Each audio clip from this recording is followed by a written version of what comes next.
하나님 말씀은 사도행전 6장입니다. 사도행전 6장 1절로 6절 말씀입니다. 사도행전 6장 1절에서 6절 말씀, 신약성경 196면입니다. 사도행전 6장 1절로 6절 저하고 한 절씩 교독하십니다. 그때의 제자가 더 많아졌는데 헬라파 유대인들이 자기의 과부들이 매일의 구제에 빠짐으로 히브리파 사람을 원망하니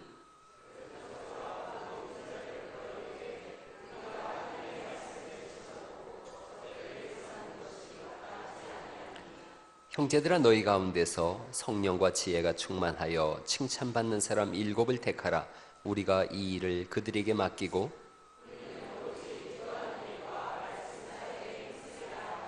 온 무리가 이 말을 기뻐하여 믿음과 성령이 충만한 사람 스데반과 또 빌립과 브로고로와 니가노로와 디몬과 바메나와 유대교에 입교했던 안디옥 사람 니골라를 택하여 사도들 앞에 세우니 사도들이 기도하고 그들에게 안수하니라. 아멘.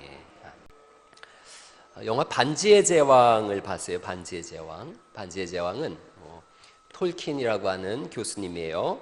옥스퍼드 대학에서 이분이 고대 언어하고 신화를 연구했던 교수님이고 굉장히 신앙이 좋은 분이세요. 아주 믿음의 사람인데 이분이 어느 날 학생들 시험 답안지를 채점하다가 카페트를 봤어요. 구멍이 하나 나 있는 거예요. 그러자 무심코 백지에다가 한 줄의 글귀를 썼어요. 땅에 난 구멍 속에는 호빗이 살고 있다. 이 한 줄을 썼어요. 그 한 줄을 통해서 반지의 제왕이 시작되어졌어요. 12년 동안을 써내려갔어요. 성경 다음으로 많이 팔린 책이라 그래요. 반지의 제왕.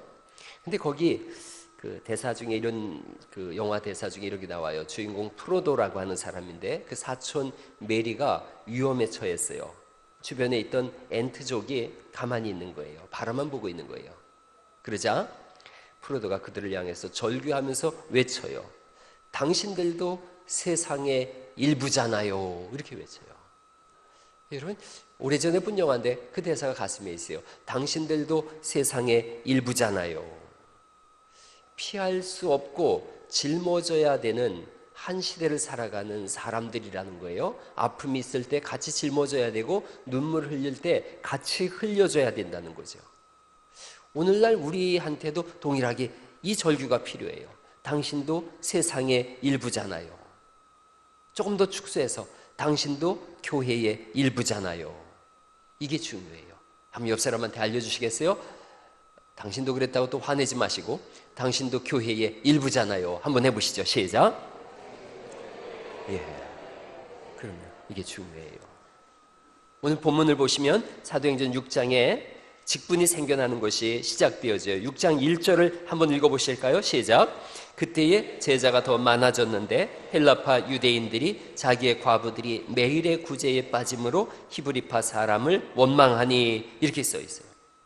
갑자기 교회가 성장했어요. 그러면서 헬라 지역으로 떠나갔던 그리스 지역으로 떠나갔던 이민자들이 돌아오기 시작했어요. 돌아왔어요. 그러자 가난한 사람들이 있었던 거예요. 홀로 된 분들이 계셨던 거죠. 자녀들을 키우면서 남편이 없는 분들이에요. 어렵고 힘드니까 사도들 앞에 먹을 걸 갖다 놓으면 이걸 그들에게 나눠주기 시작했어요. 그런데 어느 순간 텃세가 시작된 거예요. 본래 히브리파 사람들, 그 지역에 살던 원주민들이 이민 갔다 돌아온 분들을 홀대하기 시작했어요. 먹을 걸 나눠주지 않는 거예요. 구제해서 그들을 빼뜨려 놓는 거예요.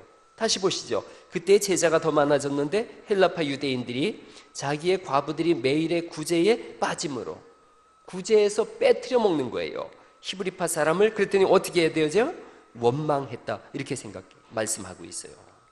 다 나눠주는데 안 나눠주니까 원망할 수밖에 없지요. 그래서 2절에 보니까 12사도가 모든 제자를 불러 이르되 우리가 하나님의 말씀을 제쳐놓고 접대를 일삼는 것이 마땅하지 아니하니. 이 분배의 문제를 해결하기가 어렵더라는 거죠. 불평과 불만이 가득한 거예요. 교회는 불평과 불만이 존재할 수밖에 없어요. 교회는 사람 모인 곳에는 다 그래요. 여러분 결혼할 때 옛날엔 그렇게 얘기했어요. 주례가 검은 머리가 뭐가 되도록이요? 파뿌리가 되도록. 가만히 제가 결혼에 생각해 봤어요. 왜 검은 머리가 흰 머리가 되도록 그렇게 살으라고 하는가? 보니까 결혼할 때 당신 없이 못 살아 그랬는데 당신 때문에 못 살아 이렇게 가더라고요. 죽으라고 싸우는 거예요. 그래서 아주 신경 써가지고 머리가 하얘지는 거죠. 우리 집도 이렇게 저하고 아내하고 애들 둘인데 싸움이 딱 붙으면 1대3으로 딱 되어져요. 그래서 이놈들이 실세를 한눈에 알아보는 거죠. 그래서 실세 쪽으로 딱 붙어요. 아저씨들 표정 보니까 별반 다르지 않구만 뭐 많이 당해본 표정들이네요. 교회도 그래요. 교회도 별반 다르지 않아요. 벌써 파벌, 당파 뭐 이런 일들이 있는 거예요. 우리가 과거에 어떤 당파, 파벌 이런 거에 환멸을 느꼈는데 신앙생활하다 보면 어느 순간 내가 그 자리에 서 있는 경우를 종종 보는 거예요. 헬라파 과부들, 히브리파 과부들 파가 나눠져서 서로 푸대접하고 싸우기 시작했어요. 이런 다른 지역에서 살다 돌아왔으면 좀 잘 대해줘야 되는데 기득권을 가졌다고 권력을 행사하기 시작하는 거예요. 큰 소리가 터져나는 거죠. 이 일을 무마하고 해결하고 그들의 마음을 만져주는 일에 12사도로는 불가능한 거예요. 그러자 일꾼을 세웠어요. 일꾼을 세운 목적이 여기에 분명히 나와 있지요. 문제를 해결하라. 그러려고 일꾼을 세운 거예요. 거기 한번 다시 보실까요? 2절 말씀에 12사도가 모든 제자를 불러 이르되 우리가 하나님의 말씀을 제쳐놓고 접대를 일삼는 것이 마땅하지 아니하니. 그래서 일꾼을 세운대요. 2절 말씀만 보면 일꾼을 왜 세우는가? 접대를 일삼게 하기 위해서 일꾼을 세운다 이렇게 말씀하고 있는 거예요. 접대를 하라고 일꾼을 세우는 거예요. 문제를 해결하라고 일꾼을 세우는 거예요. 불평을 잠식시키고 잠재우라고 일꾼을 세우는 거예요. 일꾼을 세우는 조건이 있지요. 조건이 이제 3절부터 이렇게 나옵니다. 3절 말씀 한번 읽어볼까요? 시작.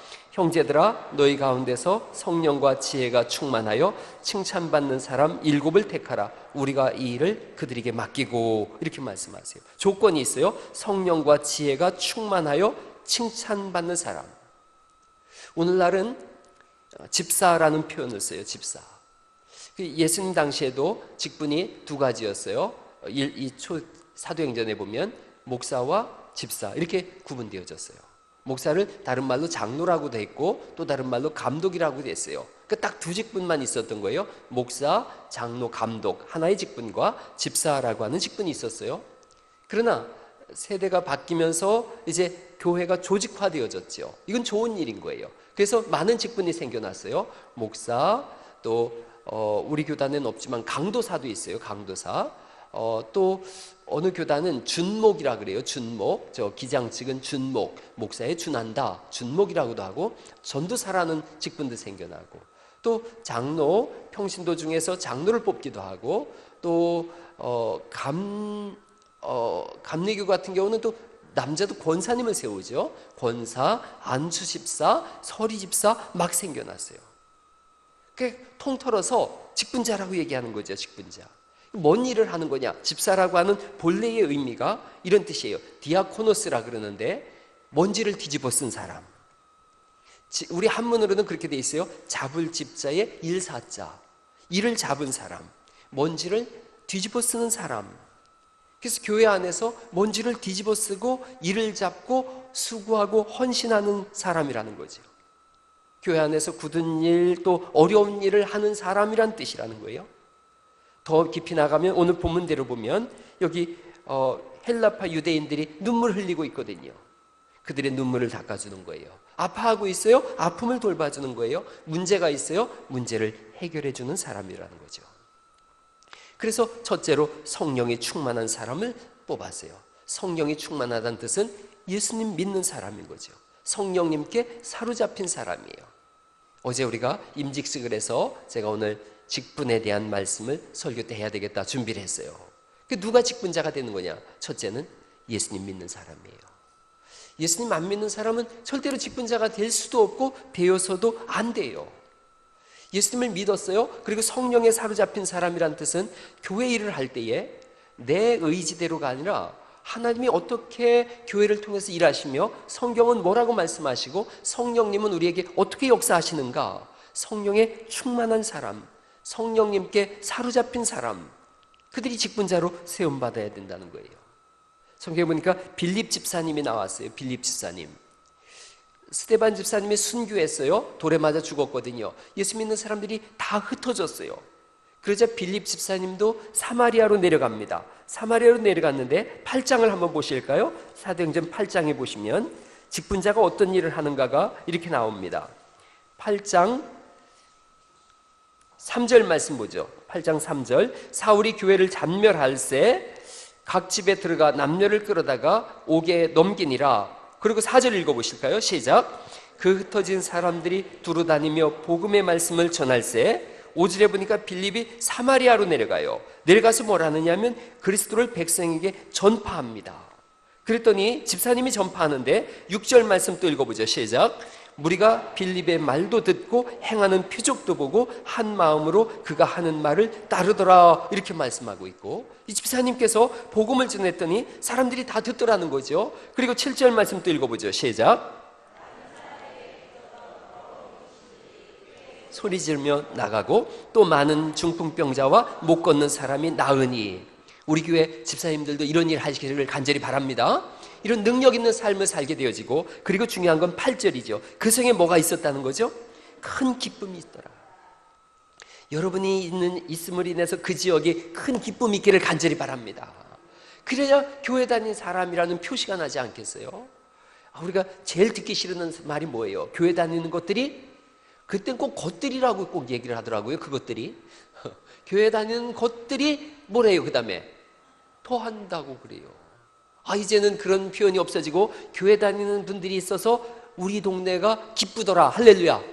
이게 있어야 되는 거죠. 교회 다니는 사람들이 있어서 그 성이 기쁘더라. 갈릴리 교회가 있음을 인하여 익산 도성이 기쁨이 있더라. 할렐루야. 이렇게 돼야 되는 거죠. 그게 교회인 거죠. 그게 어떻게 가능하냐? 성령님이 충만하니까. 그 사람이 가는 곳마다 기쁨의 장소가 되더라는 거죠. 여러분, 여기 직분자들이 많은데 여러분이 어떤 모임에 갔을 때 거기에 기쁨이 있기를 간절히 바랍니다. 제가 제일 좋아하는 분은 어떤 분이냐면 하하 집사님이에요. 하하 집사님. 하하, 어디든 가든 하하. 하하 장로님, 하하 집사님, 하하 목사님, 하하. 여러분 옆 사람한테 알려주세요. 오늘부터 하하 성도가 되겠습니다. 한번 해보시죠. 시작. 네, 그럼요. 하하, 좀 웃고 다니면 어때요? 우리 찬양대도 이렇게 올라올 때에 돌부처 같은 표정 짓지 말고 활짝 웃으면서 올라오시기 바랍니다.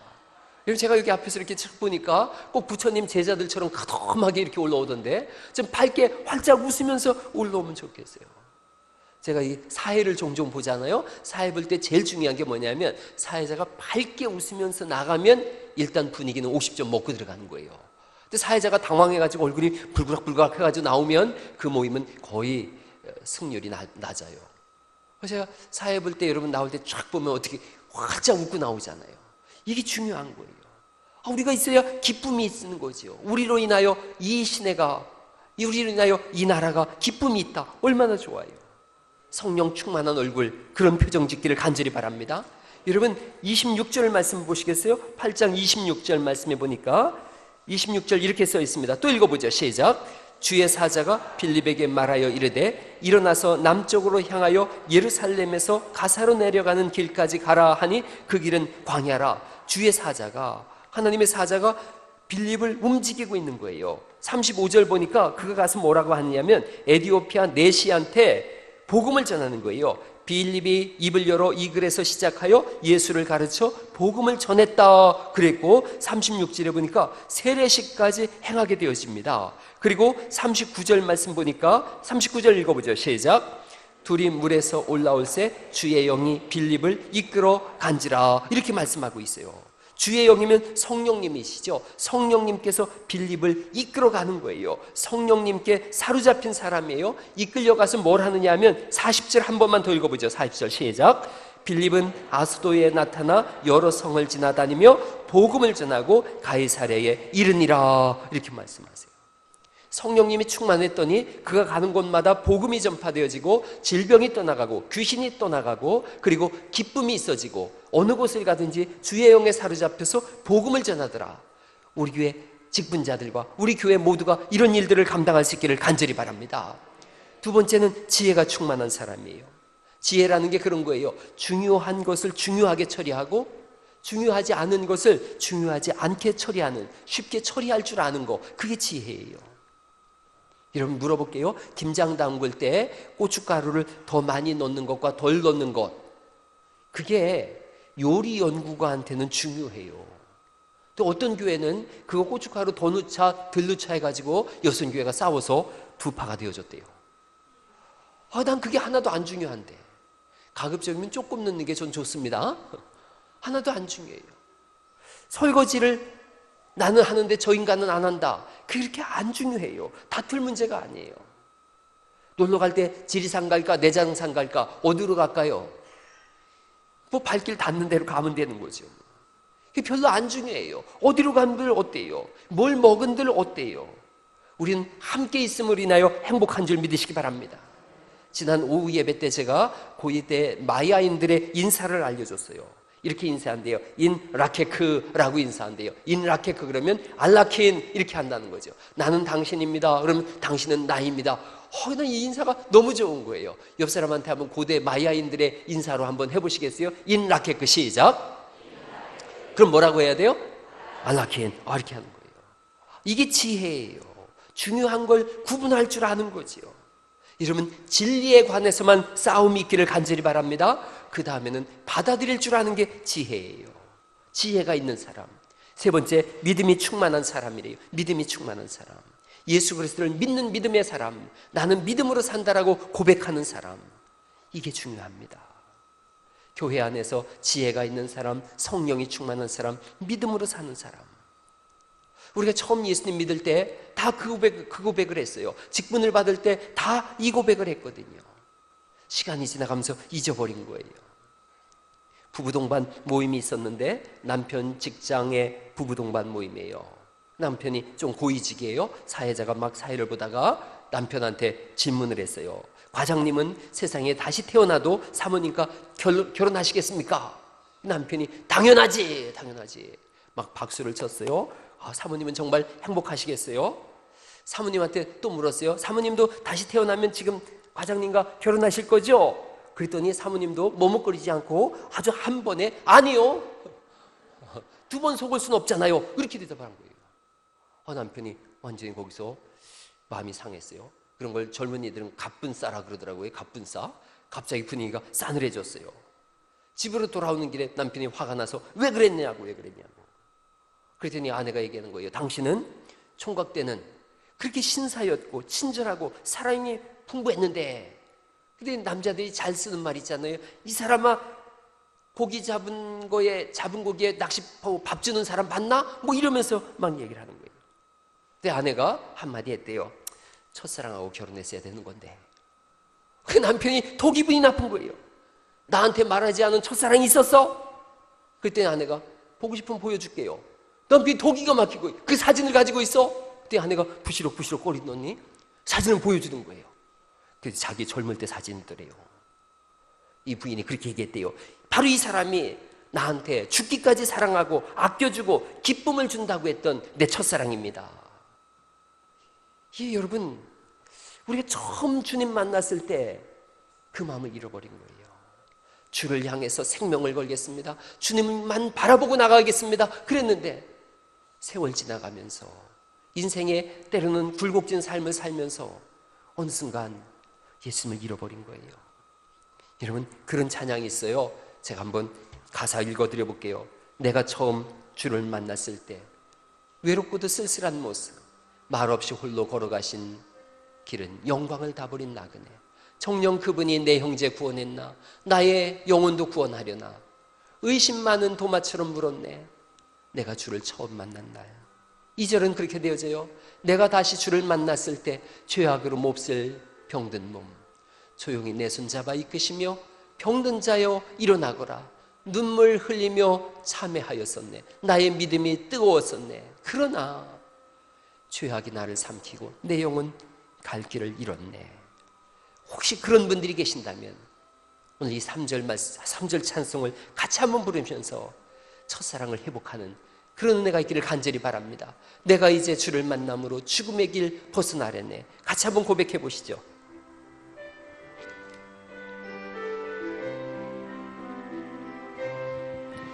내가 이제 주를 만남으로 죽음의 길 벗어나려네. 변찮는 은혜와 사랑을 부으신 그분만이 나의 구세주. 주 예수 따라 항상 살리로다. 십자가 지고 따라가리라.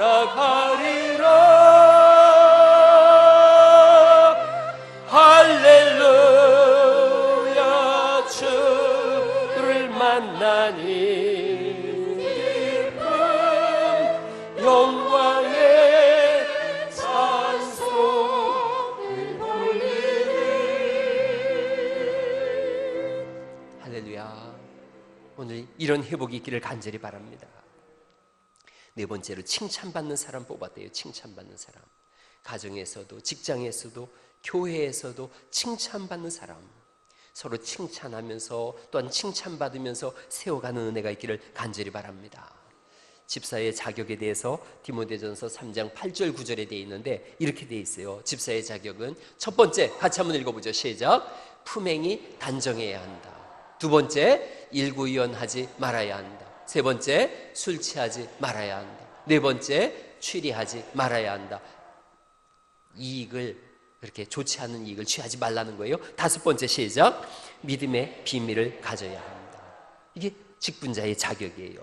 직분자의 임무에 대해서도 있어요. 직분자는 어떤 임무를 가지냐면 첫째로 한번 또 읽어보자. 첫째, 시작. 예배 출석. 두 번째, 교회를 위한 봉사. 세 번째, 11조 생활. 네 번째, 전도. 다섯 번째, 목회자를 도와야 한다. 이게 직분자의 임무예요.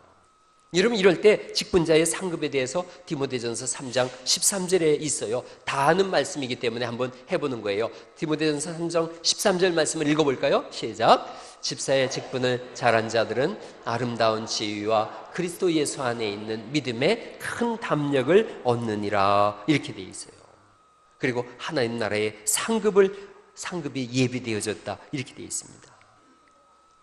오늘 우리가 읽은 사도행전 6장에는 갈등이 시작되어졌어요. 그러자 이들이 본질로 돌아가는 거예요. 갈등이 시작되면 항상 본질로 돌아가야 돼요.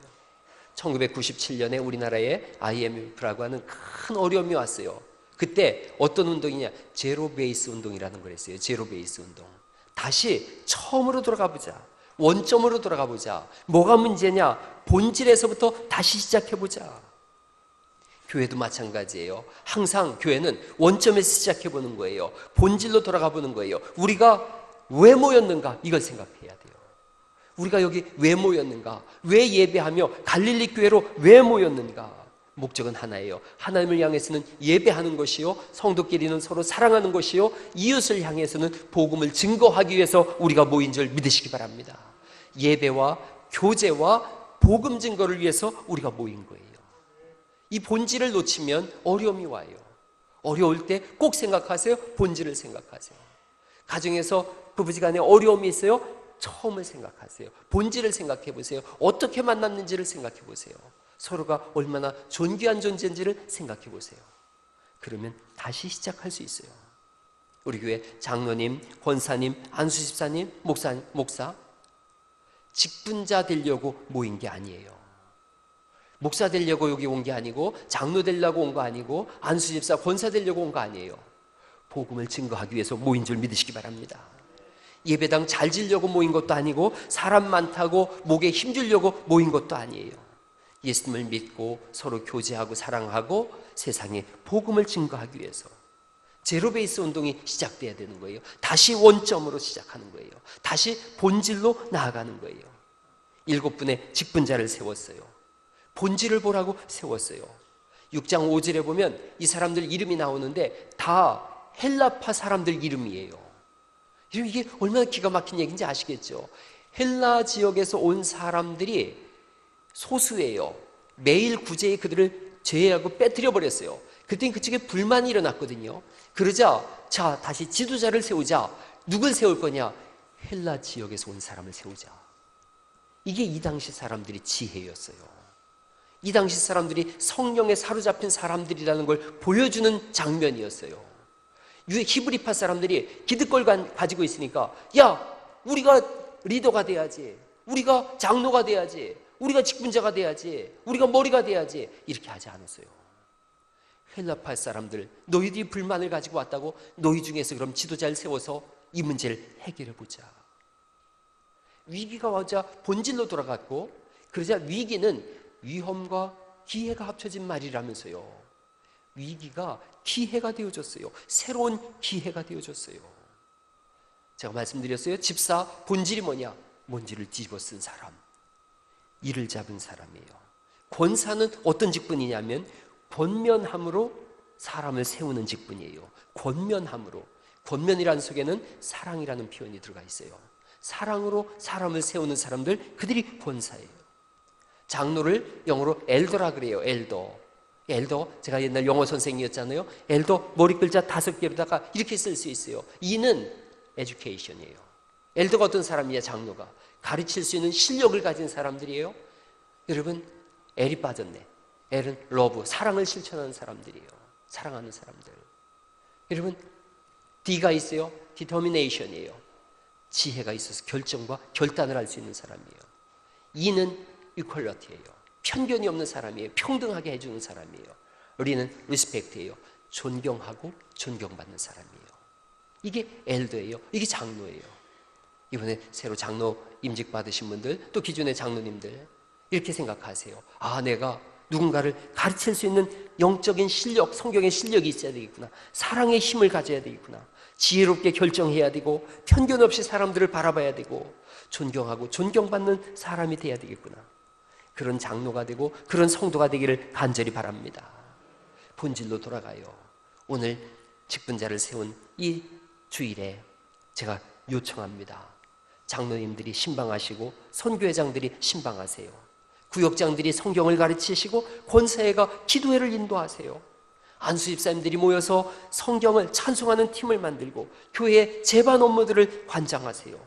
서리 집사님들이 서로 힘을 모아서 돕고 교회를 섬겨가세요.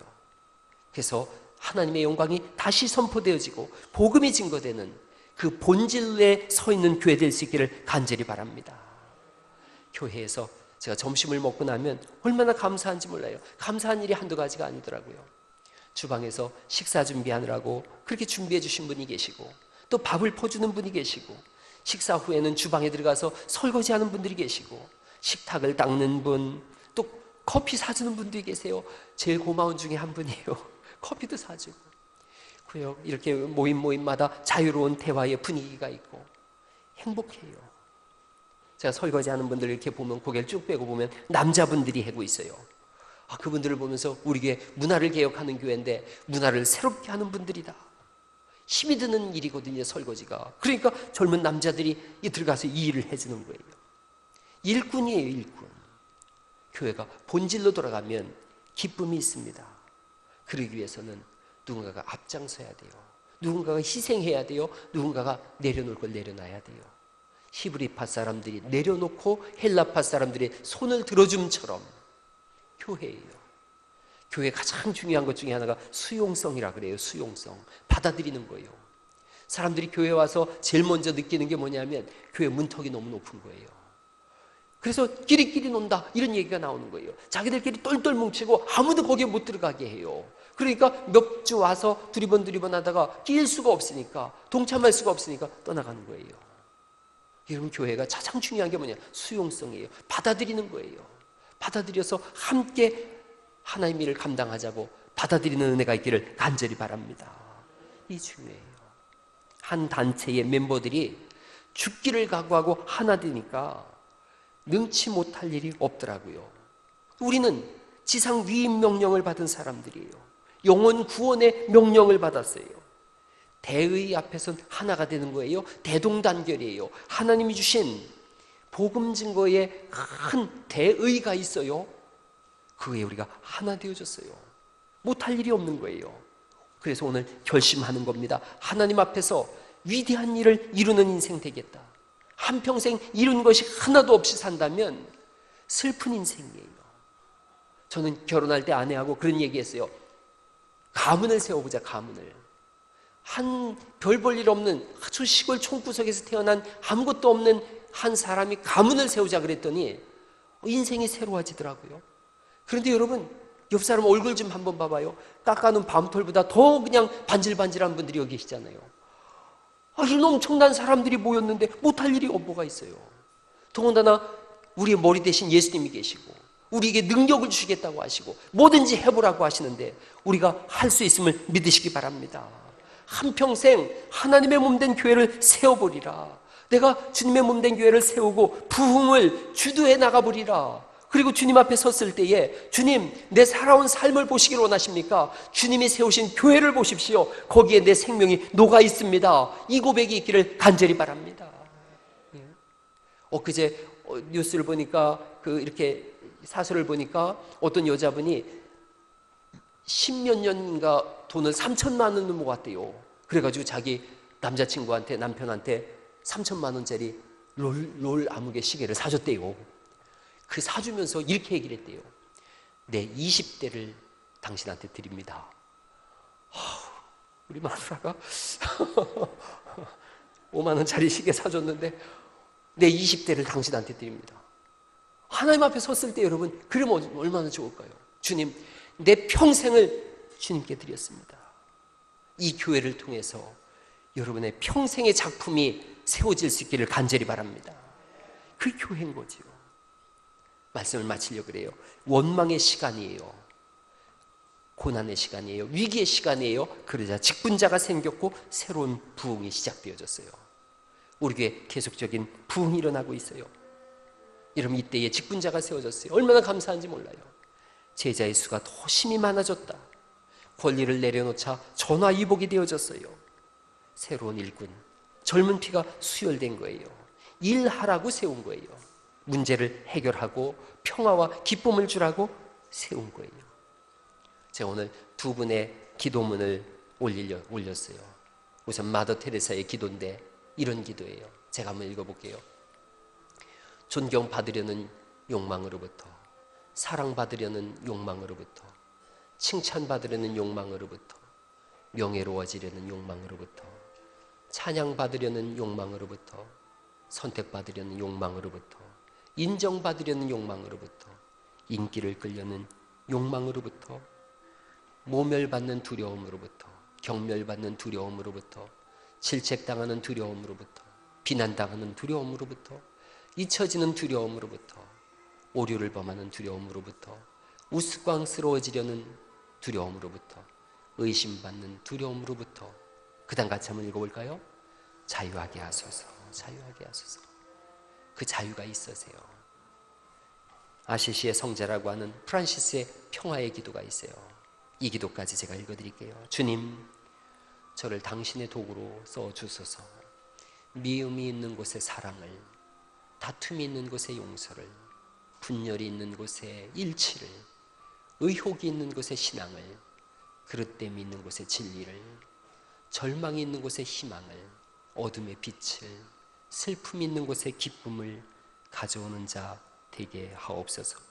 위로받기보다는 위로하고, 이해받기보다는 이해하고, 사랑받기보다는 사랑하게 하여 주소서. 우리는 줌으로써 사랑받고, 줌으로써 받고, 용서함으로써 용서받으며, 자기를 버리고 죽음으로써 영생을 얻기 때문입니다. 이 교회에 이번에 임직받은 분들뿐 아니라 모든 성도들에게 이런 기도가 삶 속에 재현되기를 예수님 이름으로 축원합니다.